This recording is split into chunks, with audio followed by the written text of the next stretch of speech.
Hey guys, welcome back to the second part of a very special episode. And so if you missed the first episode, please go check it out. Where Angie has so graciously and so courageously stepped out on faith and has been sharing her story about the loss of her 11-year-old daughter, whose name was Logan. Just to catch everybody up, it was just a normal day, doing normal mom things, of course, while chasing her little dog. She was tragically struck by a gentleman in a truck. Right. And from there, of course, you walked us through what that felt like for you and what that looked like as a mom for you at the hospital. And then, of course, tragically, Logan passed away from the injuries that she sustained in that accident. Yes. So we're going to pick up, because the last thing you said was you left with a box. Yeah. Left with the box. Yeah. That's all I had left. Yeah. So life had changed drastically. Yes. Of course, for you. And so we get into the mental health struggles that come with grief. Oh my goodness. It's just hard. Like, forget the big words. It just sucks. It does. It just sucks. Like, grief is terrible. And I can, I can't even imagine as a mom what that was like for you. So that's where we kind of left off. So what did life look like after, she's passed away? You just lose yourself. I was always a pretty strong, straightforward person. Sure. I couldn't make a decision. I couldn't remember to pay a bill. I couldn't. It's like you don't know how to cook. You don't know how to do anything. Yeah. You just. I don't know. You just don't know how to do anything anymore. And dealing with the other children, with her siblings. Justice was 9 and turned 10 in December of that year. What do you tell a 9-year-old that says, she was the good sister, I'm the bad sister, why didn't God take me? Yeah. Because I'm the bad one. Yeah. What do you tell a 9-year-old?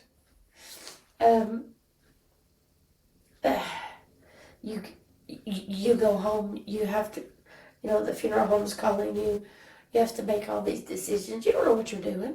Yeah. You don't know what you're doing. You're there, but you're not there. Yeah. Because you don't know what's happening, and you don't know what you're doing. It takes time after that, because we talk about this all the time, yeah. Right? It doesn't hit anybody until after everybody's like, well, it was a nice funeral. Right. And then they go back to work and they go back to their lives and everything. Right. But where do you go? Right. It's over for everybody else. I knew eventually you had to get up and leave. I had to leave. Yeah, leave. Because you're just overwhelmed. Yeah. And the line of people was out the door through the parking lot. Yeah. It's okay if you can't sit there and it's okay. Yeah, there's absolutely, there's nothing wrong with that. Because I know you talked about feeling like there were so many people that wanted to offer so many encouraging words and talk about Logan that you felt like you was just being choked out. Yeah. And that's when they took you, of course, and removed you from the situation. Yeah. It was Lewis. Yeah, Lewis. He was up there with me in the front. And what people don't think about is, like, when they get there, it's sad. Anytime we go to the funeral home, it's sad. Yeah. But what did those people have to do before they got there? Yeah. So what did I have to do before I got there? Well, Lewis had to take me to sit down and plan a funeral. Yeah. I had to go shopping. Yeah. For the last time. For her. For her. What she would wear. What do you buy? Right.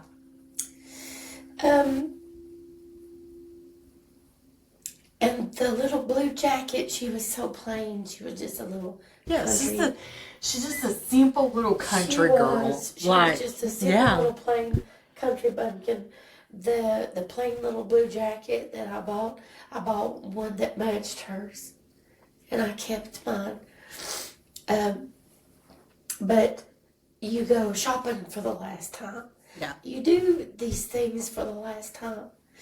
And there was just so many people I couldn't. You're smothering. And when you're sitting there and you're trying to breathe, and you can hear yourself gasping for air, you need to go. Yeah. It's okay. Like, please don't sit there and pass out in front of people, because that's where I was headed. Yeah.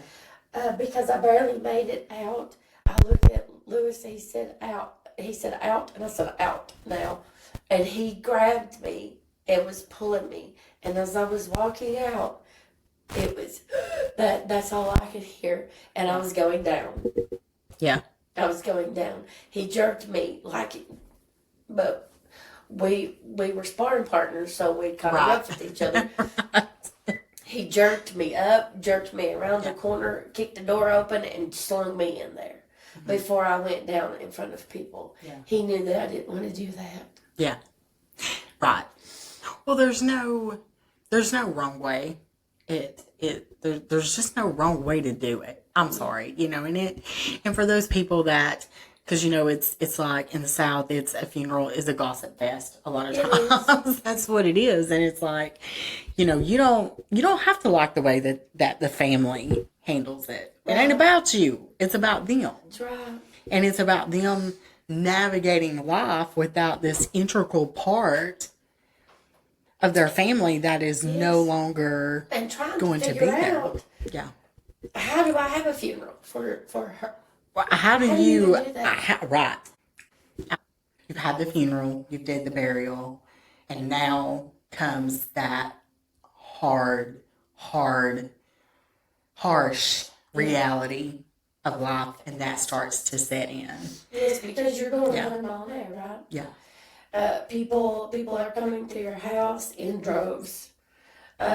People are bringing food and drinks and doing all these things. And I had two women that was at my house at the crack of dawn and was there to run the last person off. A lot of people came to my house. It was very kind.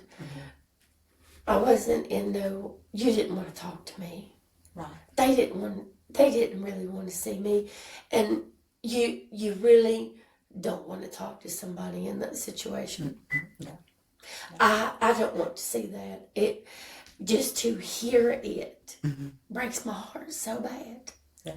Because I know what they're about to go through. You really don't want to go. Yeah. Sometimes it is better to pray for people from a distance. Yeah. Because there are some things that only God can do. Right. There's some things that only He can comfort you with. Yeah. And people can't do that. David, my husband, I love him with all my heart. Yeah. But he can't do what Jesus can do. Right. Lewis, my buddy, my friend, that sat with me while I screamed. Yeah. Can't fix it. Yeah. No. He couldn't do what Jesus could do. And at that time, I wasn't saved and I didn't know him. So it made it tremendously hard. Yeah. Because I did not have his comfort. Yeah. I didn't have that. Yeah. Because I didn't know him. And that's why it's just so important to me and to you. Yeah. We need to know him. Yes.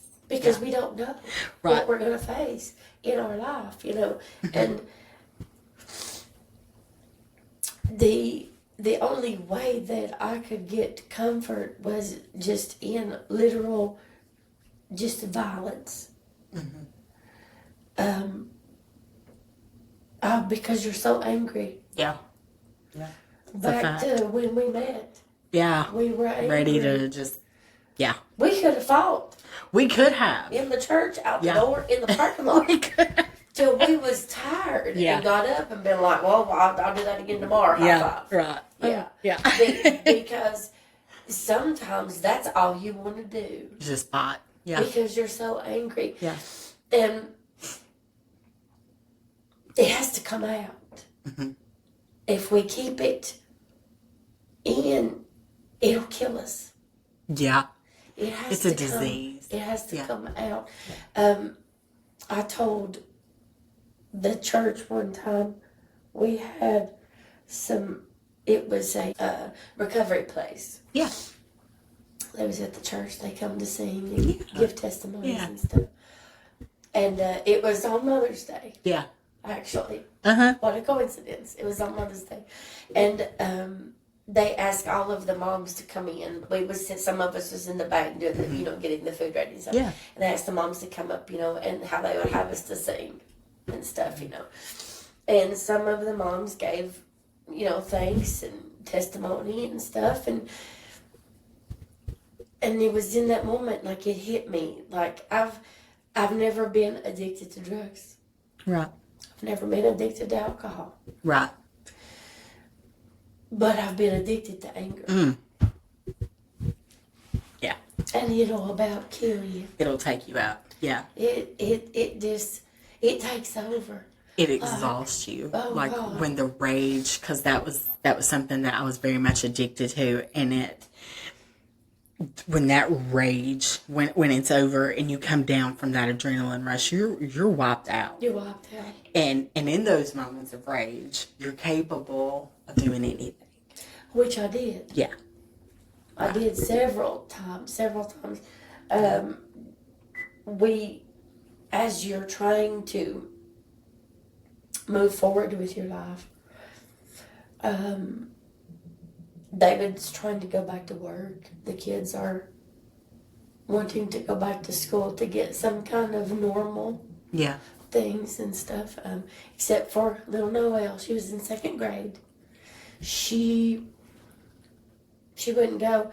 They would drag her out of my car and then call me. Just come get her, Angie. We can't do it. Yeah. We can't look at her just crying. Yeah. But David's trying to go back to work, and you're trying. It's like I'm trying to be good. Yeah. I'm trying to do what I'm supposed to be doing, but you're numb. Yeah.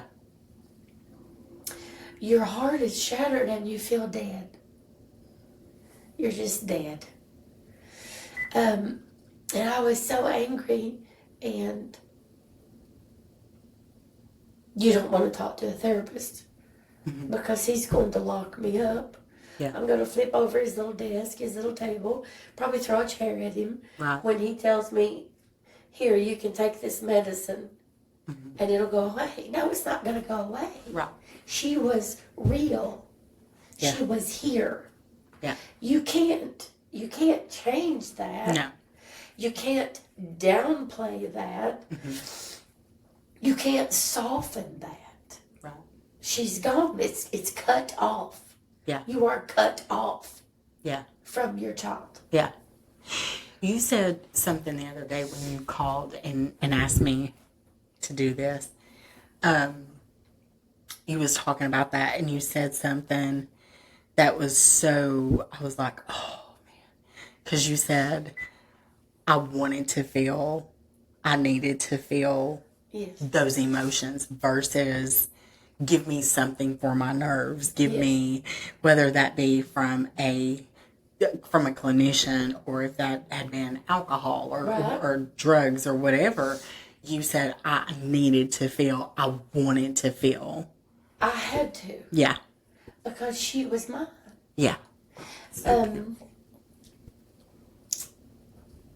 you're not going to downplay or soften the pain of losing your child. You're not going to change it. You can drink, you can smoke weed, you can do drugs, you can do whatever. You can go see a therapist, you can go see a doctor, you can go see whatever. They're not going to change it. You have to live through it. And you know me, I'm going head first. Absolutely. Like a bull. Yeah, like a bull. You said, yeah. Like a bull. She was mine. She belonged to me. You're not going to take that from me. Right. You're like, I have to feel this because it was her.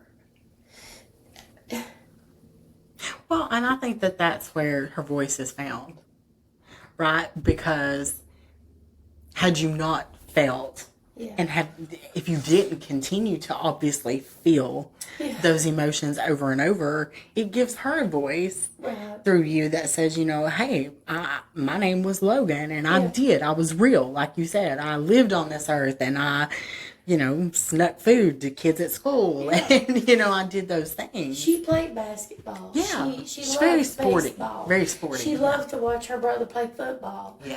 We traveled everywhere, and he should have went to college and played baseball, but he quit. Traveled and played baseball. She was his biggest fan. Yeah. She loved to watch him ride four-wheelers and ride wheelies in the backyard. And she laughed. She had a laugh. She had a very mischievous, sneaky laugh. And she would do mischievous, sneaky things. But, like, you can't just mask that. You can't cover that. It's going to happen. Yeah. And it's just how some people told me that I'm different. I don't think so. I don't think so. I just don't care to tell you. Well, and that is what brought us together, is just, and we've maintained that, I think, throughout our relationship, but you have to tell it. Because people say now, Angie, don't be mad at God. Do you think I didn't ask him? Sure. Well, yeah. I mean, people talk about, you know, we've heard all our life, don't question God. Don't question God. Don't get mad at God. You're going to get in trouble. You're going to get in trouble. And if you do these things and you do that, don't be surprised what happens. Well, I beg to disagree. Right. Because I'm going to say 99.9% of the people in this world, whether they believe or they don't believe, it doesn't, like, either way, have questioned God and said, how? Why did you let this happen? But you're a little upset with him. I was upset with him because I knew he could fix it. And he didn't. And he didn't. And he didn't. Sometimes he don't. Sometimes he does. And that's hard. Her leg was broken. Her ribs were broken. Those things can be fixed. Yeah. Could he have touched her? Sure. But he didn't. But he did. And in those moments, that was her day. Right? And you could not stop it. We know that. We can't stop that. No. But that doesn't negate the fact that death is real and it hurts. And we get very upset. We get very angry. I mean, I know I said earlier, it's not that you're not mad at God, but that's really a lie, because sometimes you do get mad at God. You do, because you just get very angry, because it's like, really? You're God. Why can't you fix it? Yeah, just fix it. Just fix it. Yeah. Because the pain that you're left with is unbearable. I can't. Yeah. As David tried to go back to work and stuff and leave me in the house, that was bad. Yeah. For a long time, I couldn't be left alone. The close people that knew me were terrified to leave me by myself. I would have never hurt any of my children, but I took it every bit out on myself. Because you don't know what to do. I could not go into my room like I do now, like I have done Yeah. and prayed, and because you're and just pray and say, I just need to sit with you. You just sit with me for a little while. Yeah. You know, sit, and you don't need him to say anything. You just need him to sit Just with you hold for a little me. while. Yeah. Yeah. Just hold Just me sit for a there while. for a little while, because this is hard, and I'm having a hard time. I didn't have that. Right.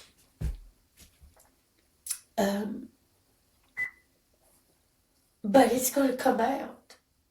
Yeah. The anger is going to come out, and I remember there was several incidences where because I have scars all over my body here, up here, they're all up through here, they're all up through back here. I've got scars on my legs with stitches. I had to be stitched back together. Yeah. I just became very violent.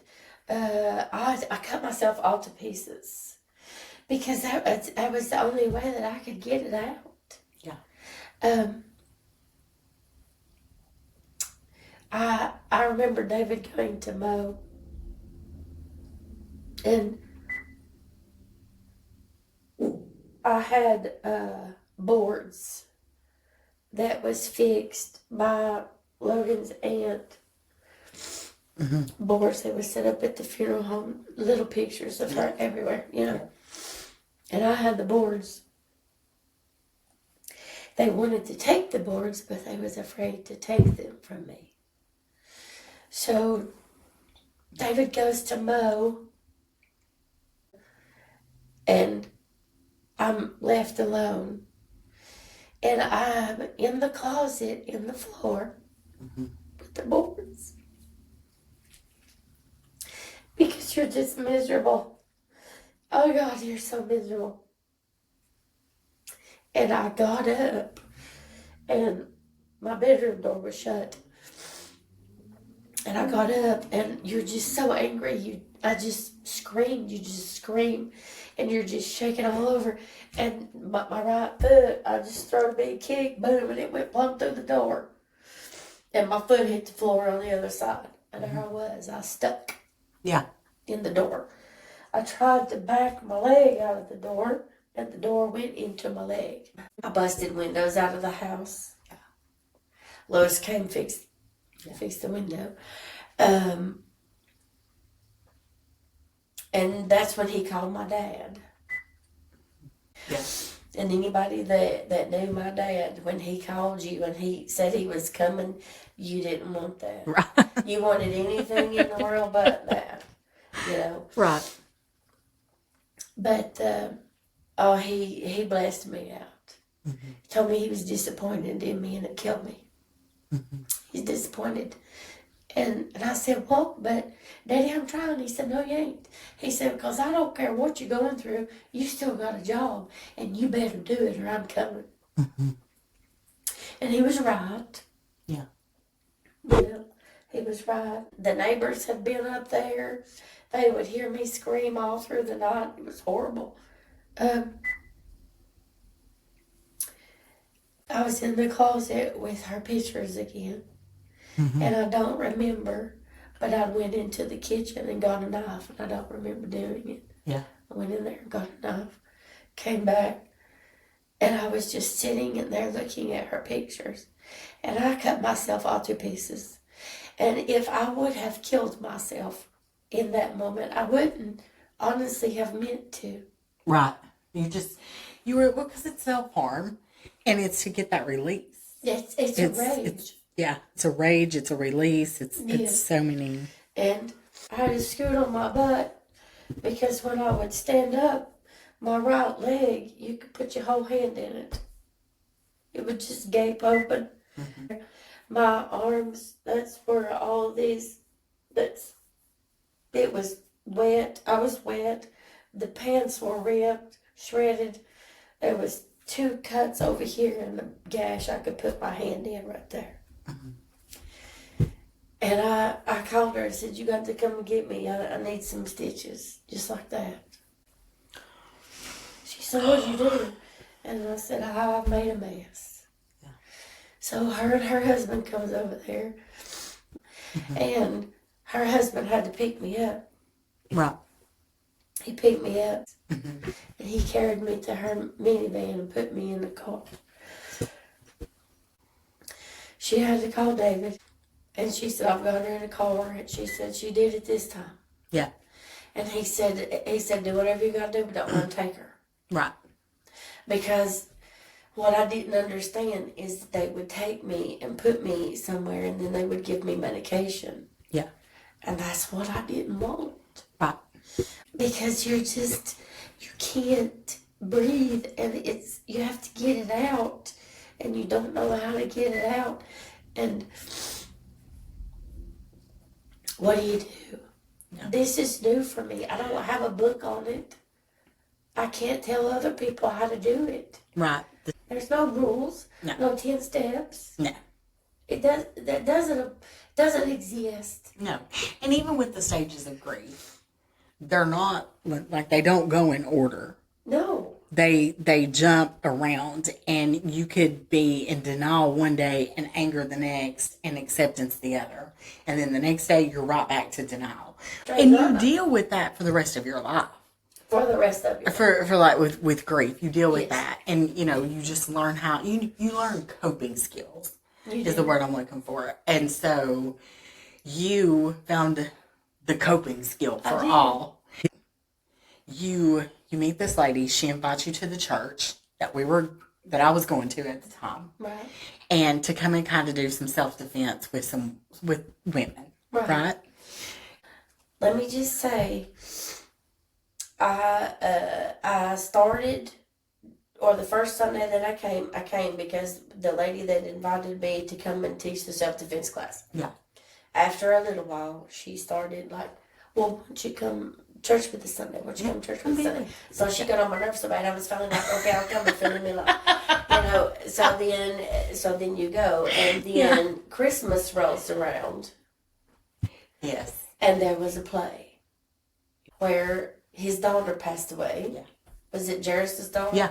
Yeah. His daughter died, but Jesus came and healed her. Right. And brought her back, and she lived. Mm-hmm. And Tina, my friend, she was all the way down at the end. I leaned over and I looked down at her, and she just looked at me like, and I said, you're dead. When this is done, I'm going to kill you. Right, because you was angry. You drug me up here during the play in the church. You drug me up here to watch this garbage. I remember, I'll be seeing you. Yeah. Terrified. Yeah. People was afraid of me. Yeah. But you brought me up here to watch. Really? Yeah. Do you think that moment kicked off your journey to the cross? Do you think it delayed it? Do you think it sped it up? I think it delayed it. Yeah. Because I could not get past the anger. Yeah. I was not in church at the time, and I wasn't saved. I was taken to church when I was a kid, when I was growing up. Yeah. Who he was, I knew who he was. Yeah, sure. We know. Sure. People that are non-believers, when a tragedy strikes their life, what did they do? Right. Yeah, they call on God. Yeah. Yeah. So our little pastor, he was in a wheelchair. Yeah. He was paralyzed. Yeah. Son, he come rolling as hard as he could, and I had known that man since I was 4. Yeah. In church. Yeah. So he come rolling back there as fast as he could, and he grabbed my hand and he said, "Now you're gonna sit with me here for a little while." And I said, "Are you gonna make me?" We're just very rebellious people. We are so rebellious. Yeah. And he said, "No, but would you please?" Yeah. It was the softness and the compassion. And that's nothing but Jesus Christ. That's all it is. That's what draws you. Yeah. Is because it's completely opposite of what I was. Yeah.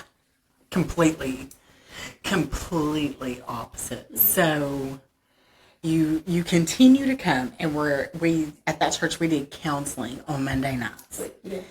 And you came one night. And so I look over at the pastor and I'm like, she's here. And he's like, just Everybody calm down. Everybody calm down. And you asked him a question, but then you and him went alone and talked. And I think sometimes we just have to be alone. We do. With Jesus, with somebody to get those emotions out. That's like, we shouldn't be judging people, period. Right. But find you somebody that's going to listen to you and not compare. Right. Not compare, but, and well, then. Do you remember what I asked? I do remember what you asked. Euless Brown eyes, and he said what to you? Yes, I remember. So a group of people would come through the neighborhood, and they got me to come to the door one day, and he hands me this pamphlet, and he's talking, and then kids are poking their head out the door, you're trying to shove heads, get back over, and, right. Because you're trying to cut it off, like, I don't want to talk to these people, right? Mm-hmm. And he goes, how many little kids you got in there? And I'm, and we're just talking and stuff, and he says, if you don't get them babies in church, God will take one. And I said, oh, well, then I'm good because you already did. Thank you very much. Yeah. And he said, what? And I said, she got hit right there. Right there. Mm-hmm. And she died. She was 11. You need anything else? Yeah. And then he's shoving books in my face, and he's saying, if you don't get these other ones to church, he'll take them all. That was the compassion of the church world that I saw at that time. Right. Right. And Ed said, come with me, let's go talk about it. Yes. Because he knew I was about to go kaboom. I knew in that moment when you got up and went with him, you didn't argue, you didn't fuss, and I was like, oh, yeah, he's working on her. Yeah. He's working. I just got up and walked out, Yeah. But I've known him since I was 4. Yeah. So I trusted him. Yeah. And I had a good conversation. Yeah. So people, because people have to trust us. You can't just go, and especially in situations like this, and just pick up a Bible and be like, boom, believe. You can't. That's not how that works. Like, Jesus gets a bad rep anyway from the church world. Let's be honest. Right. From the religious crowd, I'll say it like that. People are looking for hope. They are looking for Jesus, and they're looking for somebody they can trust. Right. To break it down real, like you've done here today. How did the situation with Logan, how did that change it for you? It changed it immediately. Yeah, I love this part. It changed it immediately. It was a battle. The whole Sunday morning, it was a battle. Yes. The struggle to get there. Then when I got there, I became so angry. Whatever was in me did not. Yeah. Knew what was coming. Knew what was coming. It did not want you going. Yeah. And our little pastor, he gave the altar call, and then they play a song, and then he's like, I ain't done. Somebody in here is coming. It's done today. Somebody's got something that they got to do. Right. I stomped all the way up the aisle, but I was so angry. I took both of my fists and just bam on the floor, angry. Yeah. And it took me a while. I was down there. Yeah. Yeah. The whole church was praying. I was down a while, and then all of a sudden. Little Euless Brown, he got all the way in the floor. I love him so much. Because you're sitting there one moment, and then you're coming to yourself, and he said, honey, can you even get up? Yeah. And I looked at him and I said, no. He looked at Ronnie and he said, get me a chair. Philip jumped up and they're taking chairs apart. Amber looked at me. And she said, are you okay? And I said, oh, I'm going to see her again. Right. I knew it immediately. Right. I knew it immediately. So, what was broken? Mm-hmm. The connection with her. It was taken from me. It was. Sure. The world took it. Yeah. But it wasn't a mistake. It was the way that it was written. Yeah. But it was restored. Yeah. It was restored. I can't explain it. Mm-hmm. I'll never be able to explain it other than to tell you my child was lost to me. Yeah. And I have her. Yeah. I have her with me always. Yeah. And it was immediately. Mm-hmm. I knew where I was going. Yeah. And I knew who I was going to see. Yeah. And it's not being easy. No. But there's just something like when you just know. There was people all around me praying, but it was just me and him. Mm-hmm. It's just you and Jesus. That's it. Right. And so, but as we're kind of winding down, first of all, I want to say if you're out there and you have a friend that has experienced the loss of a child, I think one of the best things you can do is just be that friend. Yeah. Give them that space. Don't ask to talk about it unless they want to talk about it. We need our women to really, let's ride or die together in those moments, But patience. Be patient with them. Let them talk when they need to talk. And if they don't want to talk, just letting them know that it's okay. It's okay. Let that friend do whatever she needs to do to process what she's feeling. Just do the best that you can to support her through that. But even more importantly, what is it that you would want to say to the mom who is grieving this Mother's Day, either for the first time or for another year has gone by and here we are? She was 11. Yeah. She would be 31 years old. Yeah. If she was here. And as you can see, this doesn't get any easier. Right. It's hard being away from your children.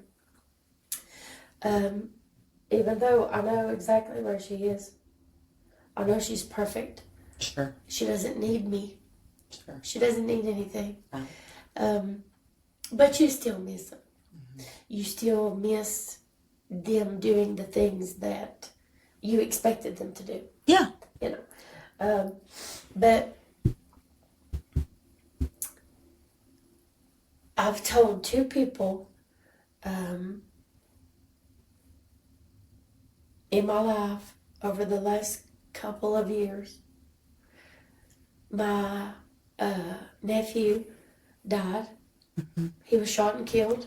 Yeah. My brother's only child. Yeah. I told his mother, and I told a dear sweet friend of mine that I watched her son grow up, who passed away of cancer. The only advice that I have for you is to talk to Jesus Christ. Talk to God. People, we miss the small things sometimes, but the small things are then huge once you realize, sure. this thing that I missed. And I told them both. I said, if you're hurting, talk to God. Mm-hmm. If you're sad, talk to God. Grieving, talk to God. In any way, if you're angry, talk to God. Okay. There is nothing that you can tell him that is going to make him mad. Mm-hmm. He's not going to get angry. Right. He understands. Mm-hmm. Because God gave his son Jesus for all of us. Yeah. So that we can be back together again. Yeah. God, the God of everything, gave a priceless gift. Yeah. There's no price that you can put on this. Right. There's nothing that you could do to ever deserve it. But God himself gave his child, gave his son. Yeah. He also watched him be treated horribly. Oh my gosh. So poorly. Yeah. We go through Easter and we do the things, but that's not just at Easter. That's every day of our life. Right. We need to remember this. Exactly, 100%. Yeah. God gave his only son, literally, over to death. For me. Yeah. And for my little pogue. Little pogue, yeah. That was welcomed in to the kingdom of God by Jesus Christ. Right. He hung on a cross after he was beaten beyond recognition. Yeah. A mortal man could not even have survived the beating. They would have died before they There's no way. No. Sentencing him to die on the cross. Correct. God had to watch that. Yeah. He gave a perfect, beautiful gift to the world. Yeah. But we destroyed it. Yeah. And he got so angry that he shook the whole earth and blacked it out. Yeah. When he was hanging on the cross. Yeah. Brought down the temple. Did all the things. Yeah. You don't think he was mad? Right. Sure. He blacked out the whole sun. Yeah. Blacked out the sky, the world. Yeah. Caused earthquakes all over the world. Well, he couldn't even look. I mean, he had to turn his head because he couldn't even look at what was we happening. had done. Right. What did we do? Yeah. And if you don't think that you can talk to God and he understands you're so wrong. Right. Because he does. He watched his child die too. Yeah. He wants you to be honest. Like, he wants you to be unedited, right? Like, don't go to him with anything that you go through in life and sugarcoat that. No. Don't try to balance out the scales in prayer. Just very forthcoming, because I know we've had conversations and you're like, I was just talking to him about her, and yes, you know all the things, but in those moments, it doesn't negate the fact that, you're celebrating yet her 30th birthday, which I know is a huge one for you. Yes. And she's not here. No. Like, it just, and when you go to him in complete transparency, he was like, he gave me peace. Like, it's like, it's okay. Right. Like, just be honest with him about what you're feeling. You're not going to get in trouble for that. No, he knows. Right. The God of this world knows all of that. And then you're praying to God, you're praying to Jesus Christ, the one that did it. He knows. Wow. He knows. The closest thing to the heart of God, people say, is a mother's heart. Yeah. Right? You don't think he knows? He knows. He does know. He knows how much your heart is broken. He does. He knows. I remember when Daddy passed away, I was upstairs and I was like, I just want my mommy. Again, we want our mom. And opening up the Bible verse, and I can't recall where it's at right now. He said, as a mother comforteth her child, right, so shall I comfort you. So he knows. He knows. And so every time I start to miss my mom, I think about that verse. Yes. I think about that over and over. But mother's love is different. I finally met that man called the Jesus. Coping skill, right? Yes. Sounds your perfect therapist, coping skill, all the things. So. Yes. Well, I want to say that I'm very proud of you. You have you've done so good. And I know what this took for you. So I'm very proud of you. I love you so much. I hope you know that. Love you. Yeah. Thank you all for joining in and listening to this very special episode. Also very beautiful episode.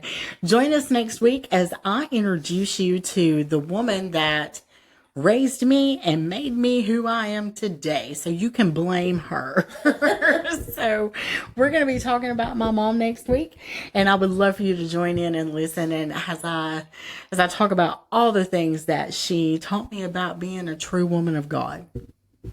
Have a great and safe weekend. If you would like more information on the podcast, you can reach me at Amanda at uneditedfaith.com. So thank you all so much.